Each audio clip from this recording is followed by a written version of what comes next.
पूर्वी सोन्याची, चांदीची, रकमांची चोरी व्हायची, त्याच्या बातम्या व्हायच्या. नंतर हळूहळू चोर ज्वारी, बाजरी, कांद्यापर्यंत येऊन पोचले. एवढेच काय, शेळ्या मेंढ्या देखील चोरू लागले. आता तर चोरांनी त्या पुढची पायरी ओलांडली आहे. बारामती तालुक्यातील बाबुर्डी आणि लोणीवापकर गावच्या स्मशानभूमीतील चक्क शवदाहिनीची, बिडाची शवदाहिनीच चोरट्यांनी चोरून नेली. आता काय म्हणावं या चोरट्यांना. 8 डिसेंबर रोजी चोरीला गेली, तर त्या पाठोपाठ आता बारामती तालुक्यातल्या बाबुर्डी गावच्या स्मशानभूमीतील बिडाची शववाहिनी 23 डिसेंबरला चोरीला गेली. काय चोरावं याला काही धारबंदच उरला नाही.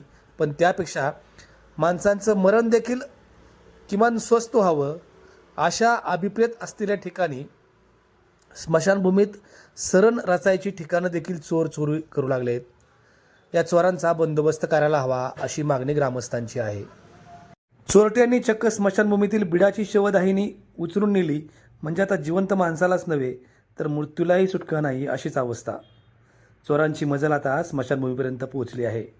जिथे माणूस शेवटचा निरोप घेतो तिथे शांतता, पवित्रता आणि संवेदना अपेक्षित असतात. पण तिथंही चोरी. शवदाहिनी सुद्धा सुटत नसेल तर मग गावकऱ्यांनी ठेवायचं काय उरलंय. आज शवदाहिनी, उद्या काय, चिता, राख, रांगोळी. या घटनेमुळे एक प्रश्न उभा राहतोय, चोर एवढे बिंदास्त कसे झाले. गावात वॉचमन नाही, पूर्वीचा नेपाळी गुरखा संपलाय, CCTV नाही, रात्रीची गस्त नाही आणि चोरांना माहीत आहे आपण आलो काय आणि गेलो काय, तसं कोणालाही फारसं समजत नाही.